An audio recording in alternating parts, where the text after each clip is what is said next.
Hey everyone, glad you could join us today for Cutters, Holders, and Importing Made Easy, a part of our series, your NX Tools at a click of a button. I'm Diana Dietrich. I'm the marketing specialist here at Swoosh Technologies, and I will be your host for this session. So just a little on Swoosh. For over 10 years, we've been a leading provider and partner of Siemens PLM. Our award-winning team is dedicated in providing you the best software and support necessary to optimize excellence in your workflow. Also, we're committed to bringing you the best training to your team. We focus on process-based training, meaning our instructors focus on tailoring the way they teach to benefit your entire product lifecycle. Presenting today is PLM Solution Consultant Steve Schnelker.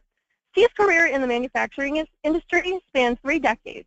During his time at Siemens PLM, he oversaw and provided insight on software product development, management, and marketing of NX applications and processes. Today, he focuses on assisting and introducing manufacturers to product lifecycle management strategies.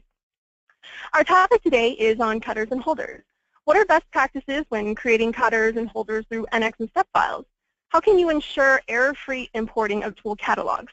Steve will be going through it all in today's presentation. So if you have any questions throughout the session, please feel free to add these into the questions box located in your GoToWebinar panel. Steve will have your questions answered during the Q&A portion taking place right after the presentation. All right, Steve, take it away. Thank you, Diana. So for those of you folks that were able to attend our last session, thank you, and thanks for the input that you provided. So today I'm going to do a very brief introduction on the what in terms of manufacturing resource library, not to be redundant from the last session. But during the last session we talked about, we've set up some part family templates, inch part family templates in NX, and we developed a process for taking 80 to 90% of your ASCII tool cutter database inside of NX and dumping them into MRL, somewhat automated. We talked about that. We talked about a little bit about, and really asked more questions about down library that we would like to provide our customers to help them deal with all the quantities of information that's out there in terms of cutters, holders, and so forth. Today we're going to talk about creating cutters and holders from an extra step. So if you get, you can find most any cutter or holder out there, and if you do so, it'll be in a step format, some type of neutral format. We're going to show you how to read those things in and then prepare those for use in MRL. And we're also going to go through importing a generic tool catalog, followed by update on some of the things we talked about last session, and then question and answer. Very quickly, who needs it? The NC programmer uses it to define the tool assemblies and the programs. They use it to perform G-code simulation, and they also have to create accurate tool drawings. Tool setter needs it to understand how to put the tool assembly together. Machinist needs it to understand how to load his tool changer. Purchasing has to understand what to buy. If you look at from a capabilities or for how an architecture perspective, you have MRL in the middle here. Really nice classification tool you see on there right there. So they've set up a whole bunch of different tool classes for all the different types of holders, cutters, inserts, adapters, and so forth. And then they have it set up so it's very easy to find the things that you're looking for. The next thing to mention, I would say, is the connection rules. This information is inside of each of the tools, such that you can do an automatic assembly of a holder and a cutter without having to do the assembly constraints, for instance. It also allows you to do filtering because it knows its diameters and it knows what types of tools that, which holder can, support what tool and so forth.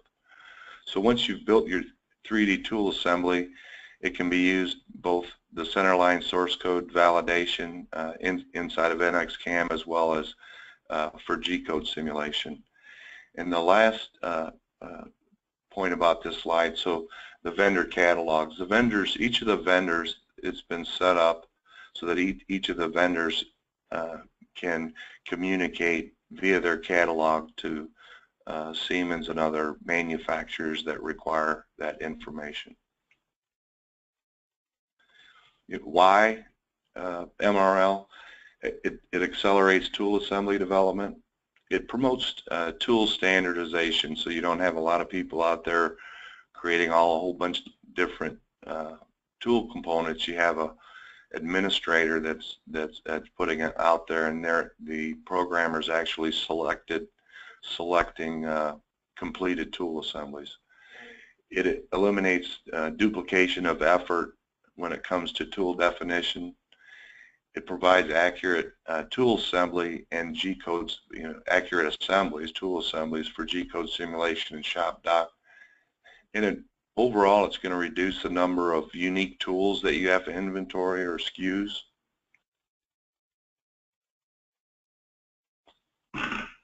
Excuse me. All right, again today, so we're going to talk first about creating cutters and holders from NX or step files. There's kind of two approaches to this. If you're creating one, you're doing one at a time, you approach it one way. If you're doing a group of them all at a time, then you can approach it a different way to save some time. We're going to focus on, and excuse me, both ways. The first step is the same. Which is what we're going to do next is how you would import and prepare the tool in NX for MRL. What changes is different is the order in which you do the last two steps, because if you're automating it, you can actually set up a spreadsheet and automate the task pretty easily. Whether it's a cutter, a holder, or what adapter, or whatever it is, it needs basically these 5 things. So cutters and holders need slightly different things, for instance, but these are the things you have to define. The first thing you have to make sure is that NXCAM requires the tool axis to be the x-axis. I found when I import a lot of different tools that it actually comes in on the z-axis, so you have to make sure that's correct. You have to create some coordinate systems and name them. These coordinate systems are used by MRL. You create cut and non-cut regions. This is used in G-code simulation. You add the necessary coordinate systems to the product, what they call the NX product interface. I like to think of this as publishing it so that other applications can use it. And then the nice thing to do would be to put all your datums off on a separate layer so you can turn them off when you do your simulation. So let's start with a cutter. This happens to be a step cutter. So the first thing you want to do is assure that orientation is correct, as I mentioned, of the tool itself. Second, basically you want to define the the coordinate systems that are required by MRL, which includes one at the tool tip. It includes one where the cutter would actually start protruding from the holder, and then it includes one at the end. Define your cut and non-cut regions and those other couple steps that we talked about. So what I would like to do now is actually do a demonstration of this. I hope it's okay. I recorded the mouse clicks and button clicks, so it would go a little quicker for you. So what I'm going to do now is I'm going to start up plain old vanilla NX. I'm going to open up the first one would be a parasolid file of a cutter, and then I'm going to do the steps that it takes to make that usable by MRL.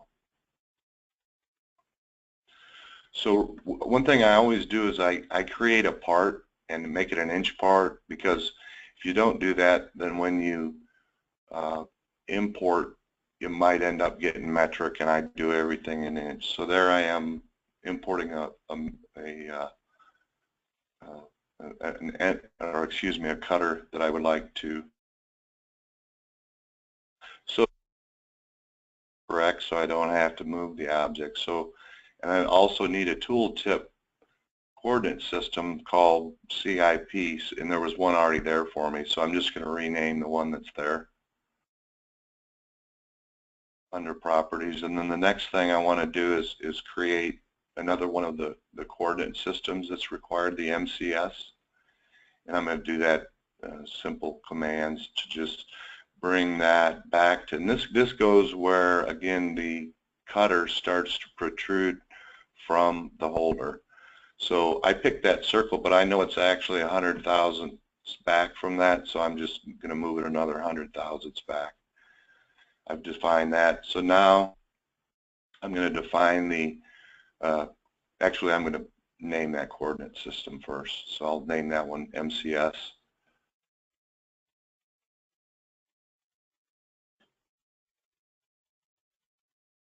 Now I will go down and put another coordinate system at the end, and that one is named the PCS.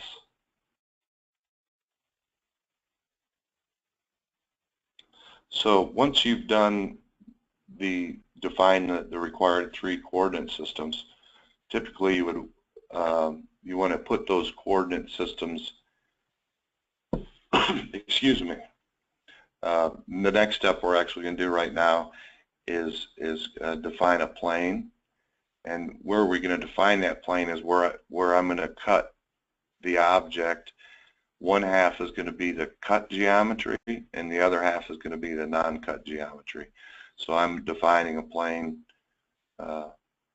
where those two meet. Once I've defined the plane, I can use a split body command, and that creates the 2 bodies. Ask me for the body first.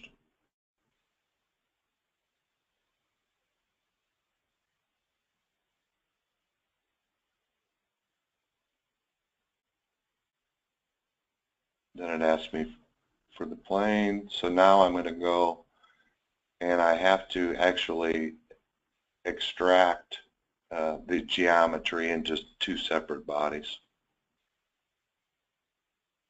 That's the cut region right there. And then now I have to define the non-cut region by extracting that body. Some of this stuff, there may be simpler ways. It's the way I figured out how to do it.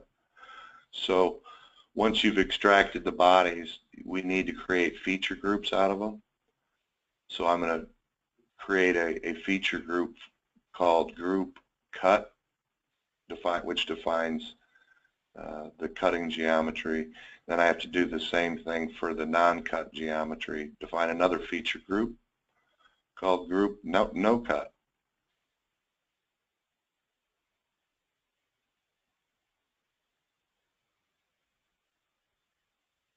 Okay, once I'm done with that, we need to add the information into, I think we're going to do the, excuse me. Okay, right. So what we're doing right now is we're taking those datum coordinate systems and we're putting them on a different layer so that we can hide them when we're doing a simulation. And the last thing I'm going to do is I'm going to put a face color just to show the cut and non-cut regions. All right. So we've done the cutter, and now we're looking at the holder. The holder is very similar. There's just actually a little bit less information because you don't have to define the cut non-cut region, but basically you define, it's the same steps. And what I'll do now is I'll actually show you another little video, and I'll take you through how we would do that.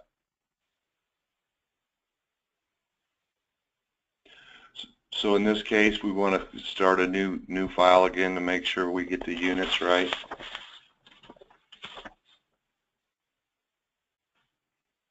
And now we're going to import, and this time I'm going to import a step file, which is pretty typical. So I found my step file out there. And again, we're in vanilla NX here. We're not in Team MRL or anything like that. So it's going through the standard step translator. It's going to bring it in. It does the metric English conversion for me. So now I have an inch part, and that's the assembly. We got lucky again. The x-axis is defined in the correct direction. So the first thing I want to do is create a datum coordinate system. And I want to do that at the tip, the holder tip that is, and we define that. I'm going to go ahead and name it now. We define that as the CSW coordinate system for MRL.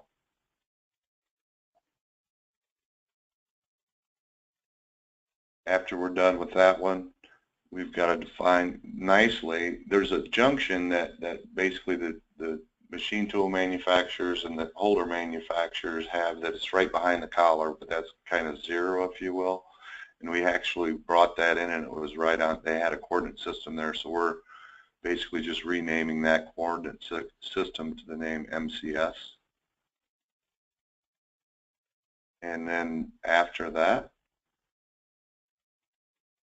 we are going to, the Siemens doesn't require it, but it's an option. You can put in what they call the Siemens tool mount coordinate system, which is used by MRL. So it's at the same place as the MCS. So what I did is I just copied the MCS, pasted it in there, and now I'm going to change the name of the pasted coordinate system to the Siemens tool mount.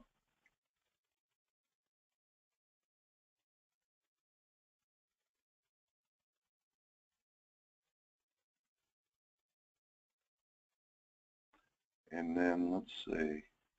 So the next thing we'll do is, so we just created that, change that over to Siemens tool mount.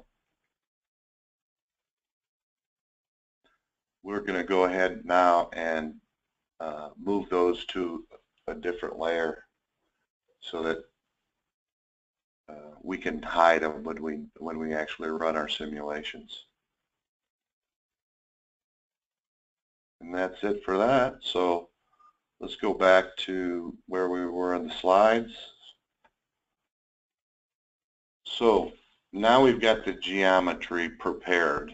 The following two steps involve importing those NX files we just created into MRL, and then you add the tool to an MRL class.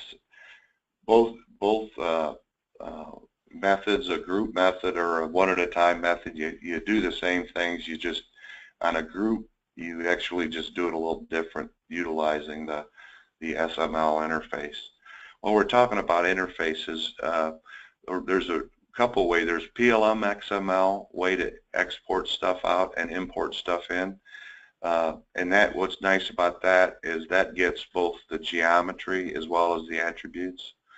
And then there's the SML.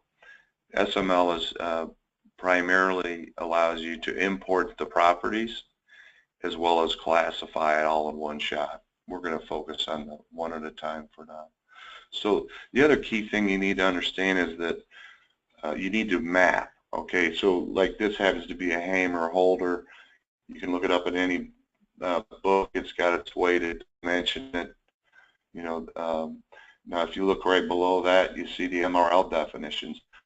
There's a good overlap in a lot of those types of things, but you do have to go through a mapping step, whether you're entering that information by hand, you know, from the screen, or whether you're using the SML import utility. Okay, so now I'd like to go to a quick clip that talks about importing tools into the MRL database.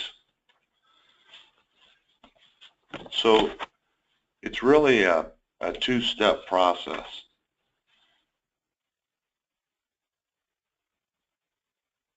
So what you're doing first is you're importing the NX files or the NX file or files into MRL as a tool administrator, and then after that, after you have them in, you have to classify them. So it's kind of like two different steps. We're going to go through the first step right now. So we're going to open up open X from within MRL, and we're going to do a file import assembly. We're going to change the item type to the MENC tool type, which is required for the classes that we're interested in. We're going to import by folder, and now we're going to go look and find the parts that we want to import. It found it'll recognize assemblies too, but these happen to be single part files, but it would pick up everything associated if it was an assembly. So as I mentioned, so he's going to pick those two part files.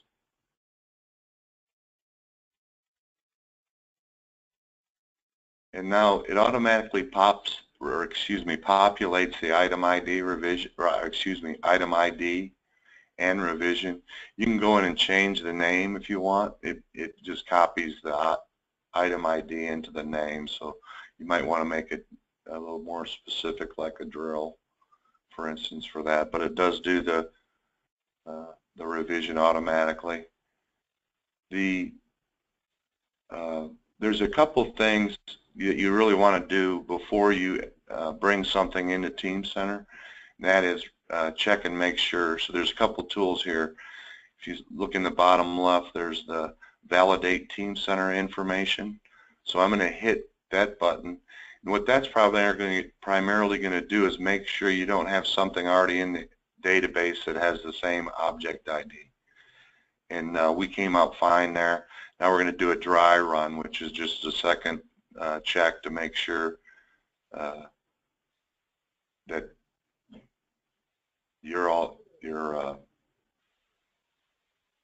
data is all correct and so forth before it goes into Team Center. So at this point, we've imported the NX files into MRL as a tool administrator.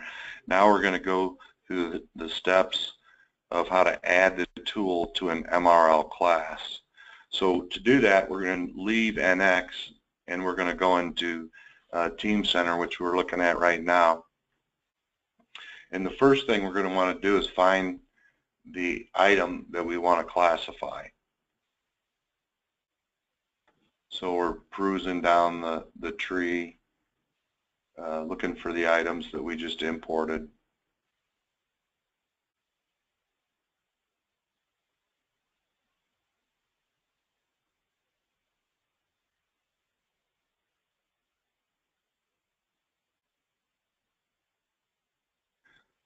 So now we found the item, now we want to send that to classification.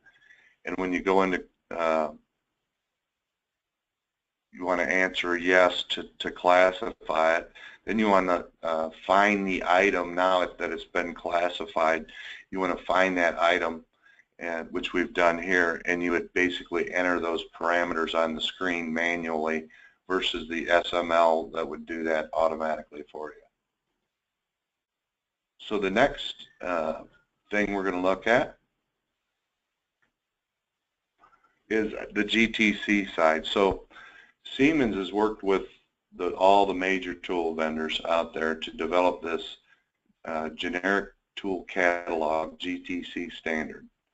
Basically, it's a structure that we can communicate. Think of it as a standard in the middle, like a step or something like that. Allows us to communicate back and forth. And what MRL offers you is a way to put those catalogs as they become available inside, like a catalog holding area, and then move those items that you want specifically and classify them for MRL use. So there's really two steps to that process. The first step is you import the vendor catalog package, if you will, that comes from the vendor into a vendor-specific GTC holding area in MRL, as I mentioned before, and we'll show you. And then you select what you want from a catalog and then copy it from the GTC catalog into the MRL class. So now we'd like to go to another clip that goes through those two steps that we just talked about.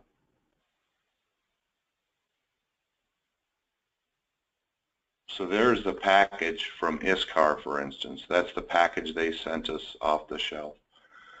And I'm going to, inside of that package, it's got hierarchy, it's got the properties, it's got the step files for the objects, it's got a lot of good, information that MRL reuses when you move that information into a class.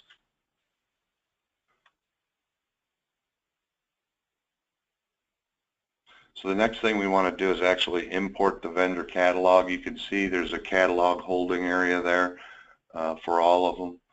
And we've got Kennametal already in there. We're going to do ISCAR today.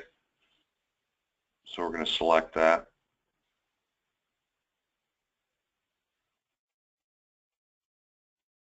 It can take some time to import the catalogs, but once you've got it done once, it's not something you have to tend to.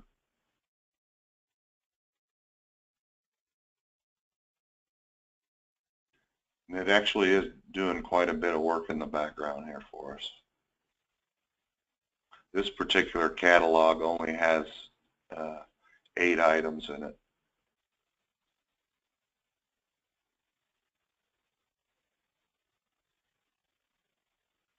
Okay, so I've imported the catalog. I don't really need to look at the log file. So now what I want to do is go back into Team Center classification and find, actually, first thing I have to do is a refresh so that it sees what I just imported. And then if I expand that out, I can, drill down to exactly, let's say, a tool that I want to import. So I'm starting that import process now. And as I mentioned before, luckily this one only had 8 objects.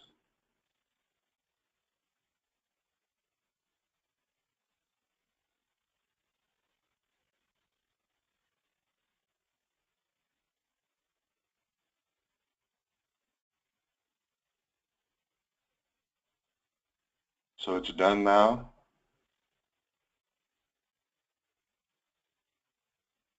All right, so let's stop here for a second. So at this point, what we've done is we've taken that information from the vendor's package and we've imported into this GTC holding area, if you will. Now what we want to do is go into Team Center classification and find the tools that we want to actually classify or bring over into MRL. And that's, so right now we're in Team Center classification and we are trying to find the information that you want to move over. So I select the class. I know it's in that class.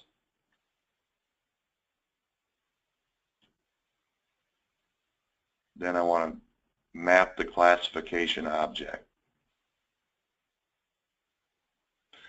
And what it does, it's right now it's going out and kind of doing a verification, if you will, of the information you have now versus what's there. And it came up with 4 potential classes that you could put that in. That's the MRL classes. And so you would pick one of these classes. So this happens to be a cylindrical drill, and we'll just put it in the twist drill class for now. So once you've done that, what you have to give the item an item ID, which we let Team Center assign that, which is the next available item in the database. You can change the name if you want.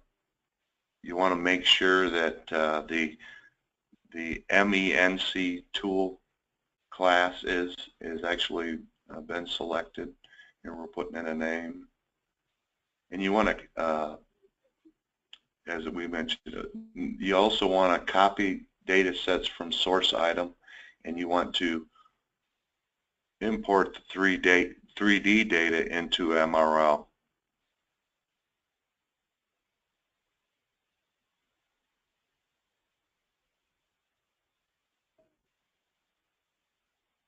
And then once we've done that, we're all set. Hit OK.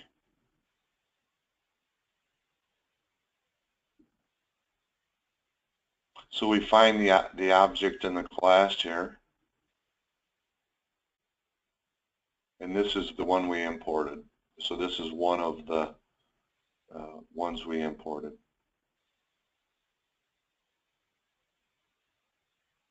And here we can see it in a table view. That's the one of them that we imported. All right.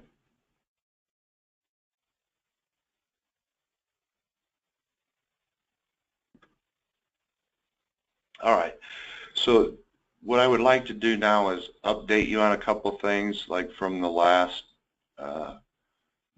session, as well as kind of maybe ask you a couple more poll questions. But the first thing I want to update you on is we're wanting to assist our customers by putting together a cloud, or at least that's the way we're leaning, but a library that we will populate so that you won't have to keep up with all the tools coming out, so that you would get on, we're assuming that you would get, either we would push that information out to you, or you would go into our cloud MRL implementation and pull down what you want.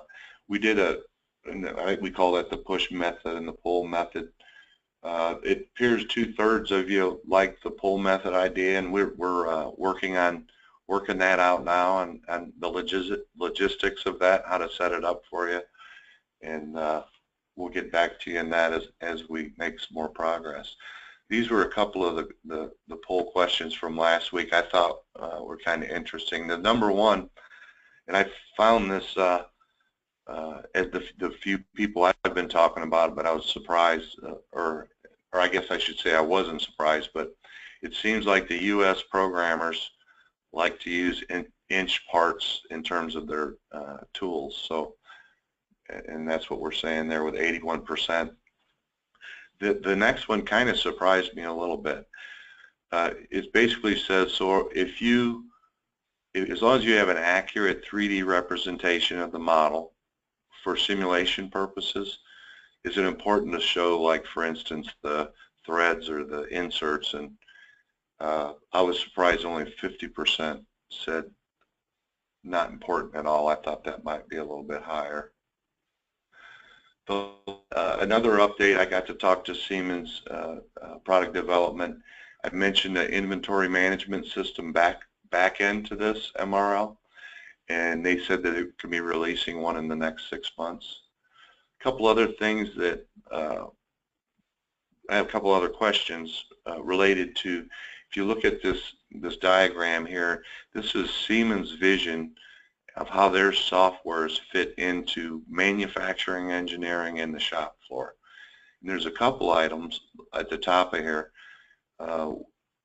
that we've talked about. We haven't talked about DNC Connect. However, what I'm wondering is how effectively you guys feel like you're managing your first G code. Typically that's done by a DNC system. Do you feel comfortable that you're managing that G code correctly now? And then secondly, in terms of your NC program, your NXCAM NC, part files that contain the program. So the programs, in terms of, am I keeping up with my customers' revisions? Am I keeping up with how I structure my program? If I want to, for instance, go to new tooling, am I sure I'm going to have the right revision of the program and so forth? So with that in mind, I'd like to turn it over to Diana, who's going to do a couple polls in that area. I'm going to pull up two polls for us. The first question that we're asking is, do you feel you're adequately managing your G-code revisions? And then there's a few selections on there, of course. And there's no right or wrong answers. We just want to know and everything. So I'll give this poll just a few seconds, and then I will launch the results. And I'm closing it in 3, 2, 1. Okay, so Steve, our poll results, it looks like 8% is not very well managed, 25% is somewhat managed, and 33% is it's managed well enough, and of course we have 33% that is very well managed, but everyone is totally sure. So the next question that we have is, do you feel you are adequately managing your NXCAM program revisions? Of course, these are a few selections on the bottom, so go ahead and answer, and I'll just leave these up for just a little bit. And as stated, you know, there is no wrong or right answer.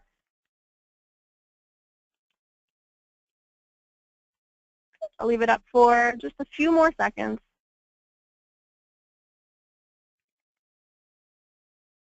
3, 2, and 1.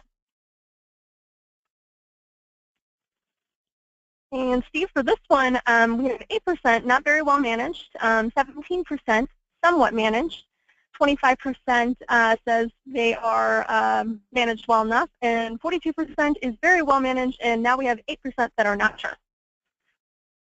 All right. Thank you very much for that. So now we can go into questions and answers if anyone would like to ask any questions. So we actually are over time, guys. Just to let you know, we have actually a lot of questions that are in the queue right now. If we don't answer your question during this session, Steve will get back to you by phone or by email, or one of our representatives will. So Steve, we have a first question. This one was during your first and or second video, and our asker asked, I noticed your example is for a round cutter. What are the differences for turning tools? How are the datums aligned to the cutter tool orientation? Interesting. So, yeah, at this point, we've primarily been focused on milling tools, but there's a whole, like if you're preparing, for instance, a lathe cutting tool, you have to kind of go through all those same steps, but there's some specific to tool tip and other things specific to lathe. We haven't dove into that yet. However, it is available, you know, in the product. So we have time for one final question. So this one was during the import and classify video that you showed us. It is, do you have to have Team Center for this to work? That's a very good question. So there's a version you can run it where everyone has Team Center, or you can run it, we call it MRL Connect, where the only person that would know that they were having Team Center would be the tool administrator. The guy that was running NXCAM, he wouldn't realize he was running Team Center. He would just have a new place to look for his tools, but that he's running it from NXCAM, and it's exactly like he's running it now. Great, thanks so much, Steve. So guys, we are definitely out of time for the day. Everyone that stuck with us for an additional 10 minutes, thank you so much. We want to be sure that if you do have any questions moving forward, or if you want to get in touch with us, that you can get in touch with us. So if you have any questions regarding today's webinar, or if you'd like to further explore MRL or set up a demo, please feel free to contact Steve by phone or by email. He's more than happy to assist any questions and requests that you have.